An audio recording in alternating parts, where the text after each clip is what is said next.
학생 여러분 반갑습니다. 오늘은 드디어 이제 동양 한국의 윤리, 불교를 제외한 마지막 편 근대 한국 윤리에 대한 수업을 시작하겠습니다. 여러분들 그 2학년 6반인가요? 그 6반은 수업이 좀 우리가 좀 여유가 있어서 근대 한국 윤리를 좀 나갔습니다. 근데 다른 말하고 다 좀 출발점을 갖게 만들기 위해서 오늘 이 수업을 다시 한번 이렇게 좀 들었으면 좋겠습니다. 자, 근대 한국윤리는 여러분들 알다시피 우리가 이제 저 멀리 춘추 전국시대 제자백과 공자, 맹자, 순자, 한비자, 목자 이렇게 쭉 해서부터 우리가 쭉 내려와 가지고 성리학과 양명학, 그 다음에 이황과 이의, 그리고 이제 조선 후기 이제 다산, 정약용, 실학까지 했죠. 그리고 드디어 이제 오늘의 마지막 시간 외세 열강들이 드디어 우리나라의 문을 두드리기 시작합니다. 조선, come on, open your door. 야, 문을 열어봐, 문을 열어봐, 문을 열어봐. 그러면서 외세 열강들이 하나 조선의 문을 열기 위해서 똑똑 두드리기 시작하죠. 똑똑 두드렸을까요? 빡빡빡빡 했을까요? 머리를 헤딩했을까요? 아무튼 외세 열강들이 이 조선에 이제 들어오게 됩니다. 자, 그러면서 이제 조선의 지식인들은 많은 고민을 하게 되죠. 문을 열어줘야 될까? 문을 닫아야 될까? 아니면 이번 기회에 그냥 조선왕조 500년 조선의 질서를 다 뒤집어버리고 모든 사람들이 평등한 그런 새로운 사회를 여러분은 실험을 할까? 이런 다양한 조선 후기 사상들이 등장을 하게 됩니다. 자, 조선 후기 하기 전에요. 우리가 이제 실학 했을 당시에 약간만 돌아가도록 할게요. 자, 인륜이란 병자호란 때문에 토지가 황폐화되고 생산이 감소되고, 또한 성리학이 지배하던 조선 왕조에 대해서 너무나 성리학은 이론적이고 형이사학적이고 현실을 좀 외면했다라는 비판을 받게 되고요. 청나라에서는 정말 실제 사실을 근거로 학문하는 고증학, 그다음 천주교, 서학 등이 이제 조금씩 조선에 들어오게 됩니다. 조선 후기 성리학의 대안으로 이제 첫 번째 실학이 등장했었죠. 이 부분은 지난번에 다 했습니다. 그죠? 현실에 도움이 되는, 실제 이익이 되는 백성들의 삶을 두텁게 해주고 풍요롭게 해주는 그런 학문하자. 실학이 성리학의 첫 번째 대안으로 등장을 하게 되었고요. 두 번째 대안으로 양명학이 이제 좀 이렇게 부각되기 시작합니다. 양명학은 우리가 명나라 왕수인의 왕양명을 우리가 공부하지 않았습니까? 그 내용과 똑같다라고 보면 돼요. 그럼 선생님이 기억하라는 것만 기억하고요. 지금 학습지는 없을 겁니다. 왜? 우리나라 조선에 있어서 양명학은 그 의미가 미미했거든요. 그래서 성리학이 지나치게 이론적이고 맨날 앉아가지고 책만 보고 이런 부분에 대해서 양명학을 성리학의 좀 대안으로 조금 발전을 시키면 어떨까라고 하는 사람들이 등장하게 됩니다. 그 대표적인 사람이 바로 정제두라는 사람이 되겠습니다. 정제두. 정제두는 관직 생활을 하다가 관직을 그만두고 여러분들 지금 강화도에 모여서 양명학을 연구하고 가르치고 이제 그런 여생을 마지막 양명학을 공부하면서 보내게 됩니다. 그래서 정제두를 중심으로 강화도에 모였던 사람들을 우리가 흔히 강화학파라고 합니다. 강화학파. 그럼 여러분들 학습지 위에다가는 실학 그쪽 있죠? 다산 정약용과 실학 그쪽 한 구퉁이에다가 성리학의 대안으로 양명학이 등장을 했는데 그 양명학의 거두는 누구였다? 정제두였고 강화도에 모여서 학파를 형성했다. 우린 그 학파를 강화학파라고 부르고요. 여러분도 알다시피 성리학이 지나치게 옛날에 경전 공부를 하고 항상 앉아서 지식적인 부분을 강조했잖아요. 근데 양명학은 어떻게 했습니까? 세상의 모든 이치는 나한테 다 있어요. 내 마음 안에 있으니까 내 스스로가 이치를 세상에다가 빡빡빡 부여해 주는 거예요. 어느 정도 인간의 주체성을 강조하는 학문이 양명학이었거든요. 성리학에 비교한다면 어떤 인간이 이치를 가지고 나만이 이치를 가진 존재이기 때문에 이치를 가지고 세상에다 이렇게 의미를 부여하는, 그래서 어떤 인간의 주체성, 인간이 도덕적 주체임을 자각하고 사역을 극복해서 내 마음속에 있는 양지를 실현하는 양명학을 한번 조선의 토대에 한번 세워보면 어떨까, 이렇게 등장을 하게 됐다. 그래서 요 정도만 그냥 기억을 하고요. 양미학은 우리 조선시대에 있어서 그렇게 중요하지 않습니다. 단 조선 후기 성리학의 대안으로 양미학이 등장했다. 양미학은 뭐냐? 사물에는 이치가 없고 인간의 마음에만 이치가 있으며 내 마음의 이치를 쌓아주는 것 또한 나기 때문에 어느 정도 성리학보다는 인간의 주체성을 강조하는 학문이다. 이 정도만 기억하면 되겠습니다. 더 깊이 우리는 공부할 필요는 없어요. 간단하게 보면 되겠습니다. 자, 드디어 오늘의 메인이 나왔네요. 19세기 말 서구 열강이 드디어 조선에 들어오게 됩니다. 서구 문물들이 하나씩 또 들어오게 돼요. 그러면서 어떻게 보면 약간 폐쇄적인 조선 사회가 드디어 조금씩 꿈틀거리기 시작하죠. 자, 기존에 있었던 성리학자들은 어떤 생각을 갖고 있었을까? 성리학자들, 조선 왕조 500년을 지탱한 게 유교, 성리학인데 외세가 지금 들어왔는데 이 성리학을 지켜야 될까? 어떻게 해야 될까? 이런 고민들을 하게 됐고요. 자, 그 다음에 구한 말에 19세기 말에 민초들 정말 어쩌면 신분제 봉건 사회에서 양반, 천민 이렇게 신분제 하에서 정말 차별받고 죽으라고 일을 하는데 가난해서 벗어나지 못했던 그 민초들, 그렇죠? 이 세상이 바뀌면서 서양에서 들어온 천주교라든가 서양에서 들어온 많은 문물들, 학문들, 사상들을 보면은 모든 인간은 평등하다라고 하는 어떤 이념을 가지고 조금씩 영향을 주게 되거든요. 그래서 민초들, 헐벗고 굶주린 민초들은 이 기회에 조선을 싹 다 바꿔버리자 라고 하는 혁명적인 생각을 갖게 됩니다. 그래서 조선 후기의 두 축은 뭐였다? 조선왕조 500년을 끌고 왔던 성리학자들과 양반들이죠. 성리학자들과 이 기회에 모든 사람들이 잘 살 수 있는 평등사회를 열어보자라고 하는 민초들, 혁명가들이 등장했다. 이 두 흐름만 우리가 기억하면 되겠습니다. 하기 전에 선생님이 오늘 오전에 급하게 만들었는데요. 우리가 흔히 이념이라고 하죠. 이념. 너는 정치적인 스펙트럼이 보수니 진보니라고 질문을 많이 하게 됩니다. 자, 우리가 흔히 진보, 보수라고 할 때 가운데 중도가 있죠? 보수, 진보라고 할 때 보수를 먼저 보도록 할까요? 너는 참 보수적이다. 나는 정치적인 성향이 보수를 지지합니다. 라고 할 때 보수는 흔히 이렇게 해석이 되죠. 기존 질서의 유지를 선호합니다. 지금 현재 이 사회를, 정치를, 이 사회 구조와 제도를 변화시키는 걸 별로 안 좋아해요. 그렇죠? 자, 사회 변화에 대해서 부정적이고요. 그렇다면 누가 사회 변화를 싫어할까? 기존 체제에서 어느 정도 많은 혜택을 누리는 사람들은 이 사회가 쭉 이어졌으면 좋겠어요. 급격한 변화? 절대 원치 않습니다. 이 상태를 유지하자. 그래서 흔히 이론적으로는 대체로 기득권층이 좀 강조하는 어떤 이념이 보수가 되겠습니다. 이론적입니다. 현실은 좀 다른 부분이 많이 있어요. 그죠? 보수적인 생각을 가진 분들은 대부분 기득권층의 가능성이 매우 높다. 이론적으로만 현실은 다르다. 진보는 뭐냐? 전 진보입니다. 기존 질서에 대해서 부정적입니다. 이거 세상 뭔가 잘못됐어. 근본적으로 세상을 좀 변화를 시켜야 돼. 큰 문제가 있어. 진보. 사회 변혁과 변화를 추구합니다. 그죠? 자, 그리고 대체로 이론적으로는 이게 피지배층이라는 말이 이게 맞을지 안 맞을지 모르겠는데 아까 선생님이 앉아가지고 고민하다가 피지배층이라 해야 되나? 참 그런데 아무튼 이 사회에서 혜택을 누리는 기득권층이 아닌 정말 어떻게 보면 생계를 유지하기 어려워하고 그 다음에 뭔가 혜택을 많이 못 누리고 뭔가 이 사회에서 억압되어 있고 차별당하고 이런 사람들은 상당히 진보적인 생각을 갖게 됩니다. 바꾸자, 싹 뜯어 바꾸자 이런 생각을 갖게 되죠. 우리가 흔히 진보도 아니고 보수도 아닌 사람들을 중도라고 합니다.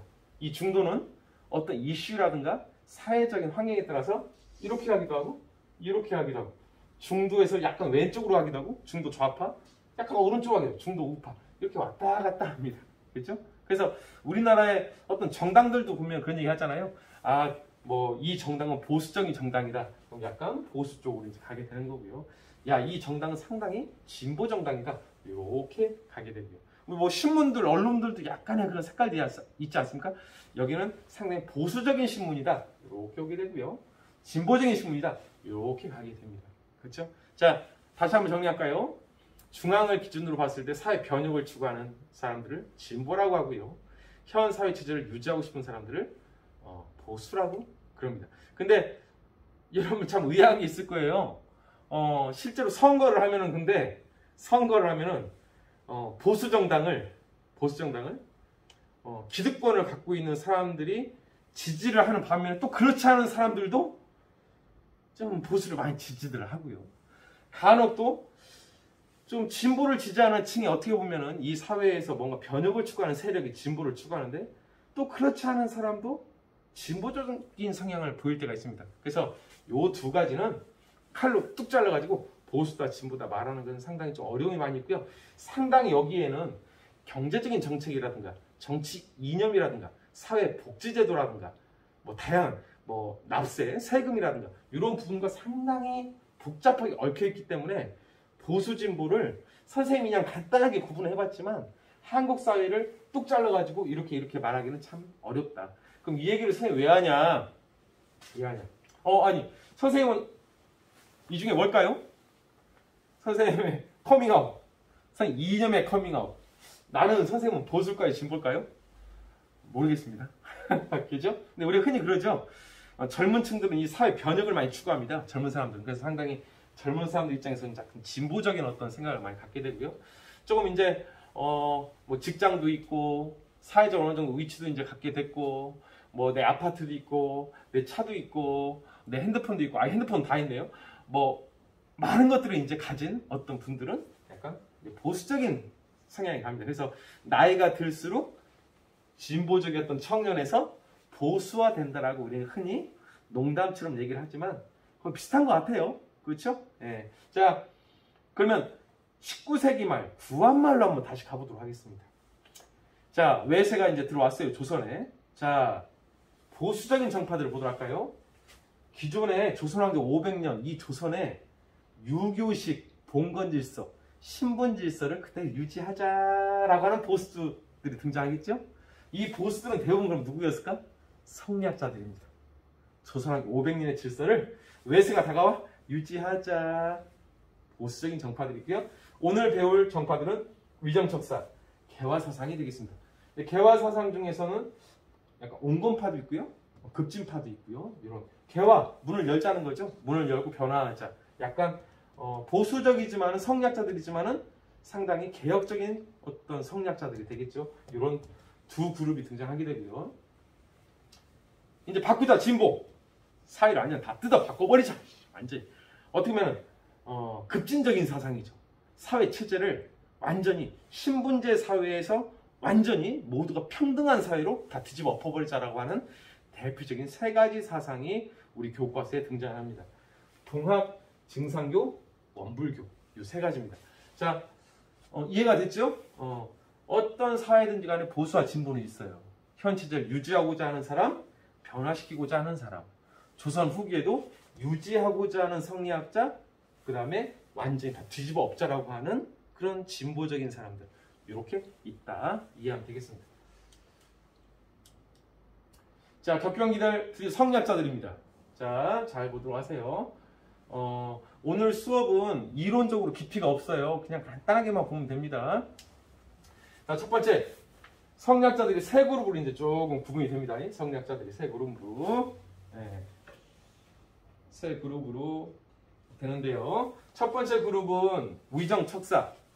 바를 정자, 사악할 사자. 바른 것은 지키고 사악한 것은 배척하자. 떨쳐내자. 문을 완전히 다 닫아버리고 서양의 학문, 서양의 사상, 서양의 종교, 서양의 문물 다 거부하는 거예요. 그냥. 서양 것들은 다 안 돼. 옳지 않아. 우리 것을 지키자. 어떻게 보면 아주 극보수적인, 상당히 보수적인 성리학자들, 정통을 완전히 지키고자 하는 위정척사가 등장하고요. 자, 온건개화파와 급진개화파가 있는데요. 온건개화파는 쉬운 말로 문을 열기는 열자 외세에 단 성리학은 지키고 유교적 봉건 신분질서는 지키고 서양의 문물만 받아들이자. 기술만 받아들이자. 서양의 학문이라든가 종교는 필요 없어. 그건 필요 없고 우리의 유교를 지키면서, 그죠? 유교의 정신을 지키면서 기술만 받아들이자라고 하는 온건계합파가 등장하고요. 급진계합파는 서양의 학문, 서양의 종교, 서양의 법률, 서양의 많은 것들을 다 받아들이자. 급진계합파가 등장하게 됩니다. 정리됐죠? 자, 조선 후기 성리학자들은 크게 세 그룹이 등장을 했다. 하나하나 보도록 하겠습니다. 자, 위정척사입니다. 올바른 것은 지키고, 올바른 게 뭘까요? 성리학, 유교, 신분질서, 기존 체제. 올바른 것은 지키고 사악한 것은 물리치자. 올바른 것은 뭘까요? 방금 얘기했던 우리의 올바른 가치관과 민족정신, 성리학에 기초한 유교 질서를 그대로 두자. 사악한 것은 뭘까요? 모든 외세의 학문, 문물은 다 거부하자. 한마디로 위정척사는 문을 닫자는 겁니다. 이항로 같은 사람이 대표적인 사람인데요. 아무튼 우리 것을 지키자. 우리 것이 좋은 것이요? 우리 것을 지키자. 위정척사가 되겠습니다.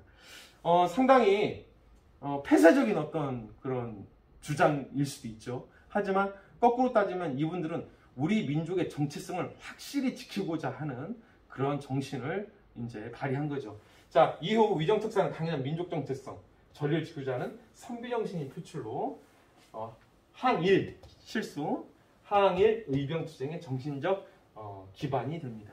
한마디로 우리의 것을 지키자, 우리나라를 지키자, 호국, 그죠? 의병, 그죠? 일본으로부터 우리나라를 지키자. 이런 어떤 호국 정신에는 상당한 영향을 주게 됩니다. 첫 번째, 위정척사. 문을 다 닫아버리고 우리 것을 지키자. 자, 개화사상입니다.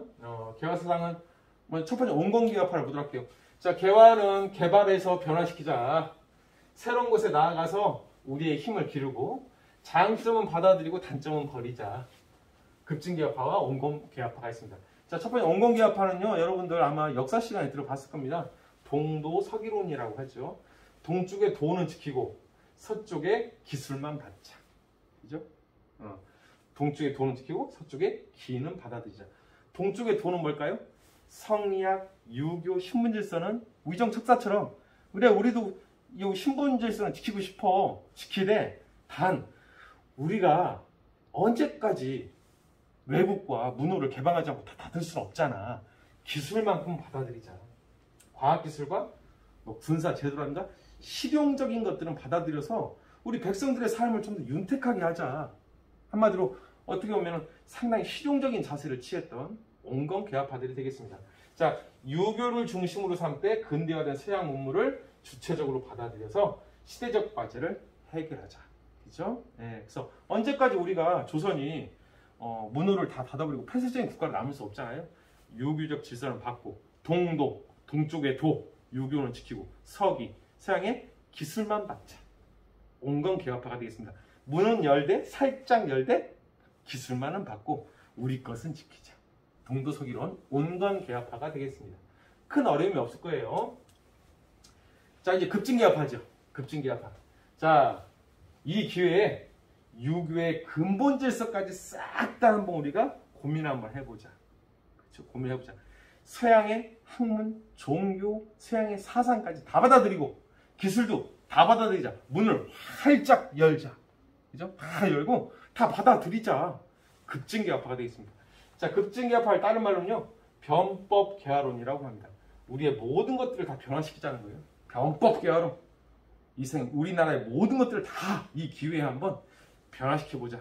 자, 전통적 정치체제, 유교적 신분제 봉헌질서를 혁파하고 서구식 정부를 건설하자. 와, 파격적이네요. 민주주의.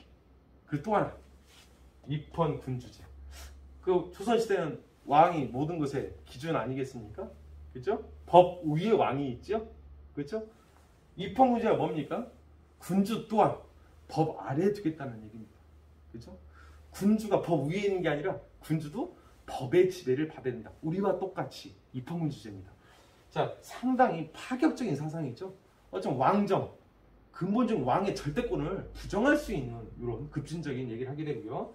정치, 사회제도의 개혁까지 포함하는 급진적 개혁을 선봉합니다. 김옥균, 박영효 이런 사람이 되겠죠. 자, 정리하도록 하겠습니다.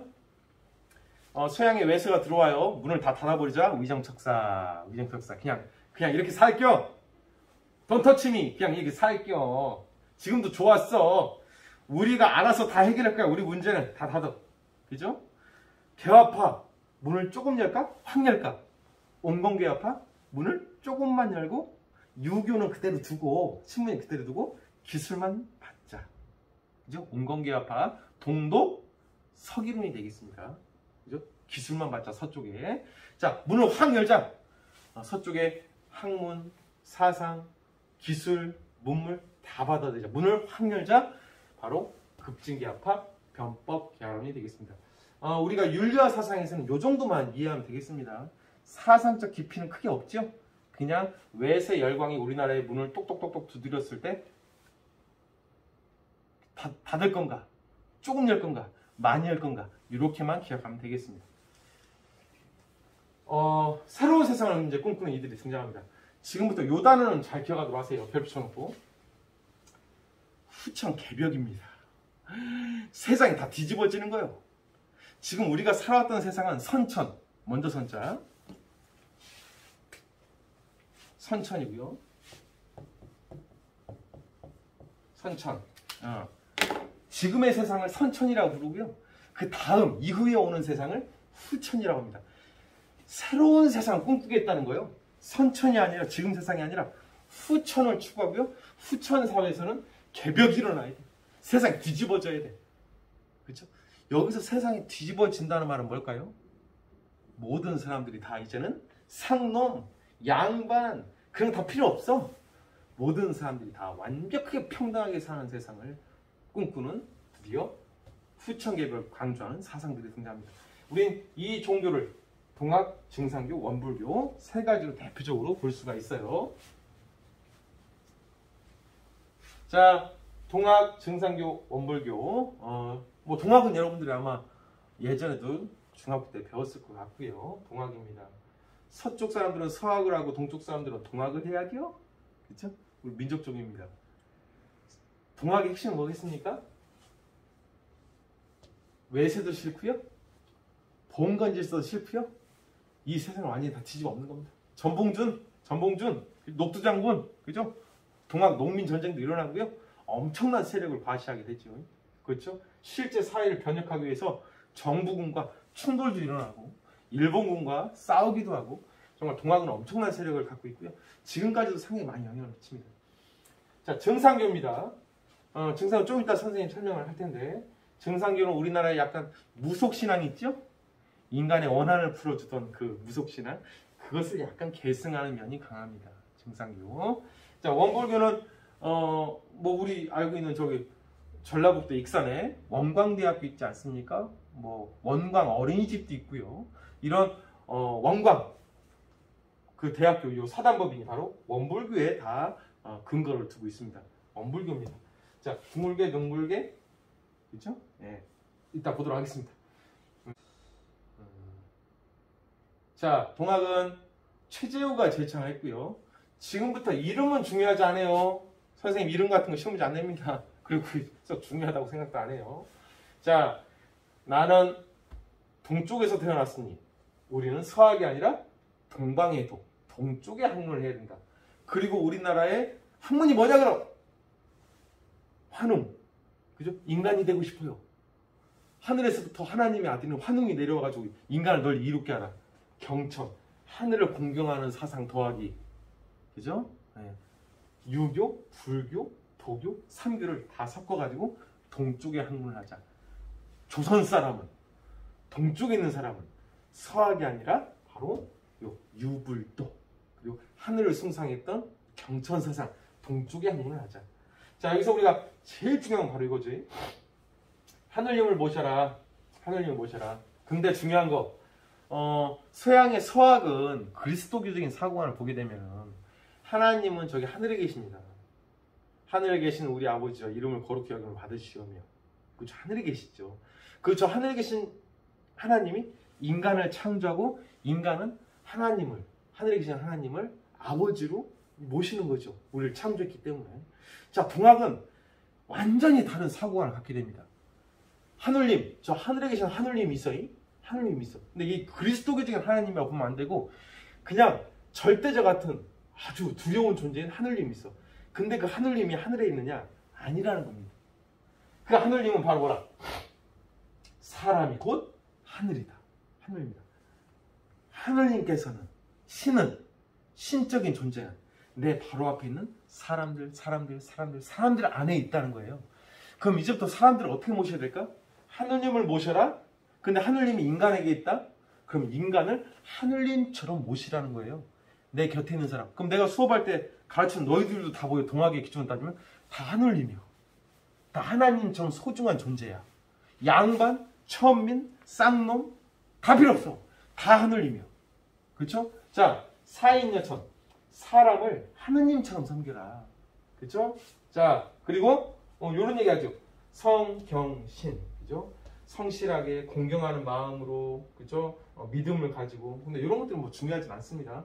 개념이 중요합니다. 개념이. 그죠? 그러면은 동학은 정말 여기서 파격적인 사상이 등장을 하게 되는 거죠. 왜? 모든 사람이 다 하느님이니까. 하느님이 다 똑같다는 거예요. 신분제도 당연히 부정하게 되는 거죠. 또 하나, 남녀 차별했잖아요. 그죠? 남존, 여비. 어디서 여자가 뭐 이렇게 했잖아요. 이제는 안 되는 거예요. 모든 신분제 다 없애버려야 되고요. 남녀 차별 그런 거 없어요. 남자도 하늘님, 여자도 하늘님. 그래서 완전한 평등 사회를 꿈꿨던 게 바로 동학이 되겠습니다. 동학. 자, 그래서 동학은 이제 이런 얘기를 많이 하죠.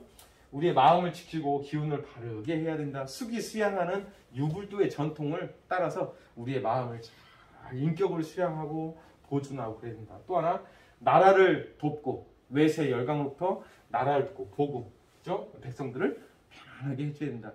이 마음 속에는 수심정기, 보고감민이라든가 성경신 이런 내용들에 대해서는 이런 내용들은 모두가 다 유불도의 영향을 받은 그런 내용들이 되겠습니다.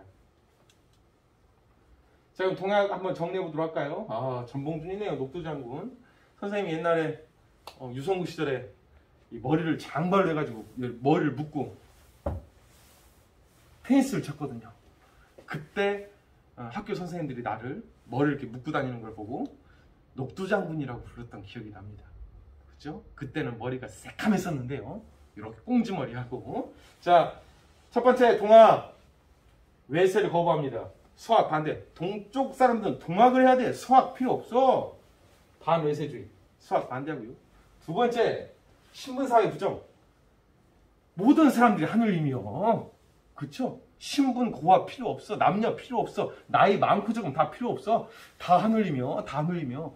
그 최재형가요? 언젠가 최재형가 갔더니 엄마가 애를 막 때리고 있는 거예요. 야, 이 새끼야, 야자 하기로 했잖아, 이 새끼야. 근데 엄마 왜 야자 엄마 땡땡이 치고 엄마 왜 이렇게 늦게 와? 때리니까 보고 뭐라고 했을까요? 당신은 지금 애를 때리는 게 아니라 하나님을 때리고 있는 겁니다. 왜? 이 세상 모든 사람 다 하늘님이니까. 자, 반봉건주의. 신분차별, 남녀차별, 장유, 모든 차별 다 거부합니다. 그죠? 인본주의. 인본이죠. 인간이 다 모두가 다 인간이 하늘님이니까. 만민평등. 황희 하늘님이니까 다 평등하겠죠. 자, 동학의 핵심 사상. 요게 이제 핵심이 있죠. 반외세. 동쪽 사람들은 동쪽, 서쪽 사람들은 서쪽 학문해야. 그죠? 동쪽 사람들은 동쪽의 학문. 유불도. 그죠? 이게 바로 동쪽의 학문이야. 이걸 다 짬뽕 시켜가지고 학문을 했다.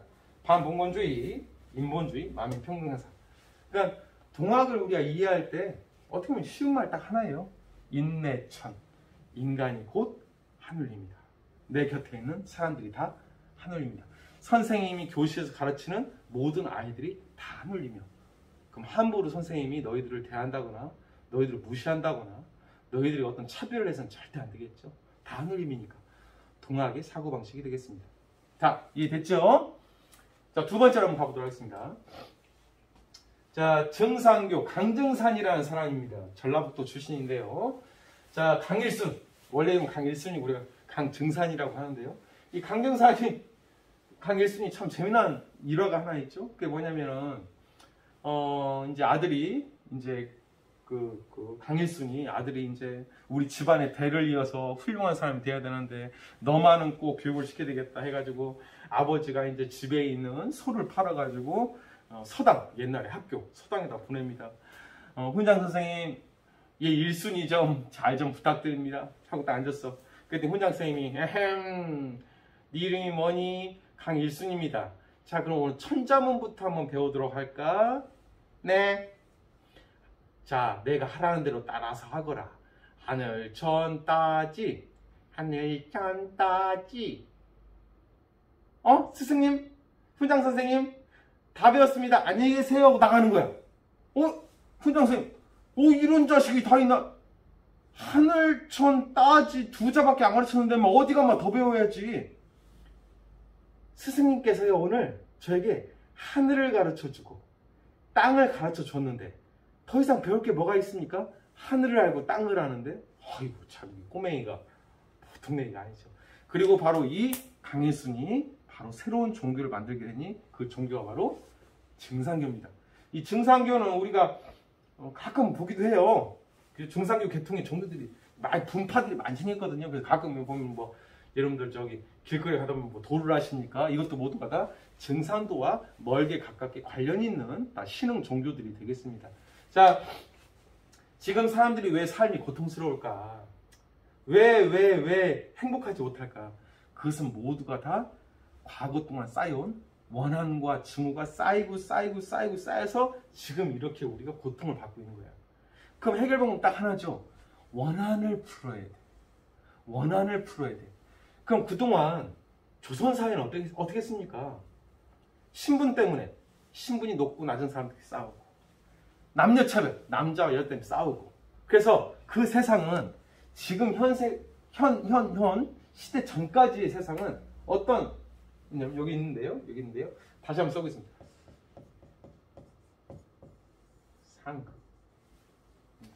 상극의 시대였다. 지금까지 상극의 시대. 상극의 시대. 맨날 서로 미워하고 치고받고 싸우고 전쟁이 일어나고, 그렇죠? 남자와 여자끼리, 그렇죠? 신분과 신분끼리, 그렇죠? 생각이 다른 사람들끼리, 그렇죠? 그리고 전쟁뿐만 아니라 전염병이라든가 뭐라든가 너무나 많은 고통들이 그동안 있었다는 거예요. 그렇죠? 서로가 싸우면서 서로의 마음속에는 원한이 쌓였습니다. 이 원한을 풀어라. 그렇죠? 원한을 풀어라. 그리고 드디어 모든 사람들이 원한을 풀고 새로운 세상이 열리니 그 세상은 상극이 아니라 서로가 서로를 돕는 상생의 시대가 열 것이다. 상생의 시대가 열 것이다. 이렇게 이야기한 게 바로 증상교입니다. 자, 증상교는 벌써 선생님이 했죠. 원한을 풀어라. 선생님! 지난주 수업할 때 무속신앙할 때 무당이 즉답을 줘가지고 나왔다? 즉답을 줘가지고 사람들의 마음속에 원한을 푼다고 했잖아요. 그 무속을 기반으로 합니다. 원한을 풀어줘라. 무속에다가 이제 도가라든가 그런 유불도의 장점들을 뭉쳐서 새로운 종교가 만들어졌으니 그게 바로 증상교입니다. 증상교의 핵심. 자, 현세에서 지상낙원, 후천 계력을 만들자. 이거는 동학도 똑같은 내용입니다. 후천 계력은 다 똑같은 내용이에요. 새로운 세상에 세상을 다 완전히 뒤집어 버리자. 후천 계력 사상. 자, 사랑과 정의가 넘치는 사회, 신분차별이 없는 평등한 세상을 열자. 그렇죠? 네. 이 내용은 동학과 공통점입니다. 똑같은 내용이에요. 중요한 건 바로 3번, 별 붙여놓고 3번이 동학의 중요한 내용이 되겠습니다. 그동안 쌓여있던 마음속에 있는 서로의 원한을 다 풀고 이제는 서로에게 은혜를 베풀면서 서로 이기려고 싸우는 세상이 아니라 상생의 세상을 연다면 그 세상에는 이제는 어떤 원한도, 어떤 미움도, 어떤 상처도 없이 모든 사람들이 다 행복하게 살 것이다. 그래서 우리가 증산도만 나오면 내자라고 이제 딱 표현하는데요. 해원, 상생, 그 내자를 기억하기 바랍니다. 해원, 상생. 자, 해원, 상생은 뭐다? 해원. 원한을 다 풀었죠. 원한을 풀고 상생. 서로 이제는 죽이는 게 아니라, 서로에게 미움을 주는 게 아니라, 서로에게 상처를 주는 삶이 아니라, 서로에게 뭡니까? 은혜를 베푸는 삶. 서로를 행복하게 해주는 삶을 살자는 게 바로 증상교가 되겠습니다. 증상교. 자, 어렵지 않죠? 증상교 너무 어렵게 생각하지 말고요. 우린 요 정도만 기억하면 되겠습니다. 더 이상 깊이 들어갈 필요도 없고요. 자, 우리가 이렇게 고통받는 것은 과거로부터 쌓여온 원한 때문이다. 그 원한은 아까 얘기했듯이 많겠죠? 신분 때문에 원한, 남녀 차별 때문에 원한, 전쟁 때문에 원한, 서로 계속 미워하고 이기려고 하고 온갖 원한들, 그 원한을 풀고 이제는 새로운 세상을 열자. 그 세상에 가면 이제는 상생의 세상이 열린다. 이렇게 하면 이해하면 되겠습니다. 자, 오늘의 마지막 실용종교 원불교입니다. 말 그대로 원불교입니다. 원불교. 그래서 가끔 여러분들 이 도시에도 보면은 교회처럼 생겼는데 십자가가 있는 게 아니라 옆에 원이 그려져 있는 곳이 있어요. 그게 바로 원불교입니다. 그렇죠? 원불교 이제 교회 같은 곳이죠. 원불교에서 이제 유지하는 곳인데 문을 열고 원불교를 딱 들어가면은 노래가 들려요. 어떤 노래 들릴까? 둥글게 둥글게 둥글게 둥글게 둥글게 둥글게 둥글게 둥글게. 이게 원불교의 핵심 사상입니다. 노래는 들리지 않습니다. 지금 우리 친구들 중에서도 원불교 다니는 사람이 있을 것 같은데 농담이에요. 네. 근데 핵심 사상은 바로 뭐다? 둥글게 둥글게 모나지 않고 둥글게 둥글게, 그죠? 사람과 사람 사이도 둥글게 둥글게 이렇게 서로 미워하지 말고 서로 원만하게 조화롭게 이렇게 살자는 게 바로 원불교가 되겠습니다. 둥글게 둥글게, 그쵸? 네. 자, 한번 볼까요? 자, 이거를 만든 분은 박중빈 씨라고 하는 사람인데요. 한국형 불교를 만들자. 우리나라에 있던 기존의 불교는 중국에서 들어온 불교야. 그렇죠? 그래서 현실에서 약간 벗어나서 숲에서 자신들의 집착과 탐욕을 버리는 약간 현실을 벗어난 불교야. 그건 중국 불교잖아. 한국형 불교를 하자. 자, 또 하나, 불교를 시대가 바뀌었잖아. 불교 현대화시키자. 불교를 일상생활 속에서 실천하자. 별도로 뭐 떠나가지고 저기 가서 하는 게 아니라 일상생활 속에서 불교를 실천하자. 불교를 대중화하자. 일반 사람들이 현실 속에서 이제 불교를 많이 믿을 수 있도록 이런 아이템을 갖고 등장을 했던 게 바로 원불교가 되겠습니다. 원불교. 자, 보도록 할까요? 자, 기존 불교 사상을 개혁해서 한국형 생활불교를 표방하고요. 특별한 시간에 특별한 날에 절에 들어가서 삼천배하고 뭐하고 그런 게 아니라 일상생활 속에서 살아가는 현실 속에서 우리가 불교적인 실천을 하면서 살자. 한국형 불교, 현실 속의 불교를 표방했습니다. 자, 중요한 것은 바로 이거죠. 별표. 자, 일원상입니다. 선생님, 일원상이 뭐예요? 둥글게 둥글게. 이것을 일원, 하나의 원이라고 불렀어요. 이렇게 둥글게 둥글게. 우주의 근본 원리는 뭐다? 일원상이다. 둥글게 둥글게 둥글게 둥글게. 일원상 뭘까요? 포용, 조화, 원흉을 의미합니다. 다투고 서로고 상처 주고, 그죠? 날카로운 면이 팍팍 해가지고 삼각형 만나면 팍팍 서로 상처 주잖아요. 성격이 네모난 사람들은 만나면 뻑뻑뻑뻑 거리잖아요. 상처 주고. 그게 아니라 이 세상 모든 것들을 둥글게 둥글게 조화를 시키자는 게, 싸우지 말고 포용하고 조화되고 원흉 둥글게 둥글게 융합되고 이렇게 하자는 게 바로 원불교가 되겠습니다.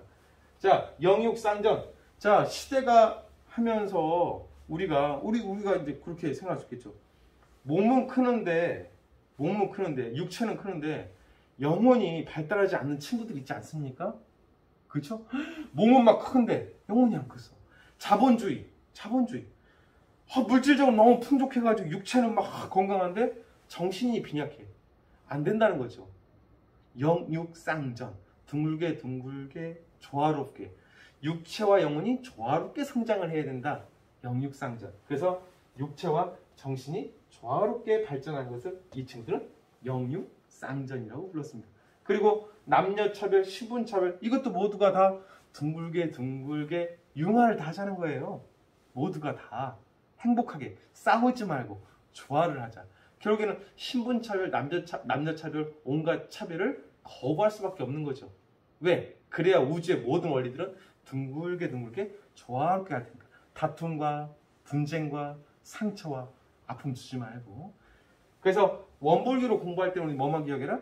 둥글게 영혼과 육체도 둥글게 같이 이렇게 발전해야 되고, 현실과 이상도 둥글게 그죠? 신분도 다 없애버리고 둥글게 남녀차별도 없애버리고 둥글게 교사와 학생도 없애버리고 둥글게 그쵸? 이렇게 살자는 게 바로 원불교가 되겠습니다.